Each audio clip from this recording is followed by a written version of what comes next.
వ్యక్తిగత పర్యటనలో భాగంగా సతీమణి భువనేశ్వర్తో కలిసి సీఎం చంద్రబాబు శనివారం రాత్రి హైదరాబాద్ నుంచి లండన్ కు బయలుదేరి వెళ్లనున్నారు. NTR trust managing trustee heritage food MD భువనేశ్వరికి ఇన్స్టిట్యూట్ ఆఫ్ డైరెక్టర్స్ సంస్థ నవంబర్ 4న డిస్టింగ్విష్డ్ ఫెలోషిప్ అవార్డును అందించనుంది.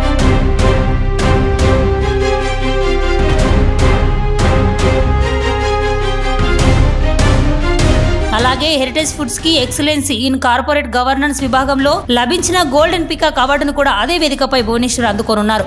లండన్ లోని గ్లోబల్ కన్వెన్షన్ లో జరిగే కార్యక్రమానికి చంద్రబాబు హాజరవుతారు. లండన్ లో వ్యక్తిగత పర్యటన అనంతరం పలు కార్యక్రమాల్లో చంద్రబాబు పాల్గొననున్నారు.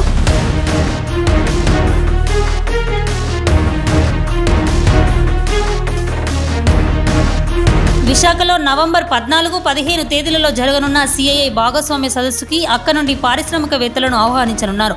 దీనికి సంబంధించి లండన్లోని పారిశ్రామికవేత్తలు పలువురు ప్రవాస సాంద్రులతో ఆయన భేటీ కానున్నారు. రాష్ట్రంలో పెట్టుబడులు పెట్టేందుకు గల అవకాశాలను వారికి వివరిస్తారు. 6న తిరిగి మళ్లీ రాష్ట్రానికి రానున్నారు.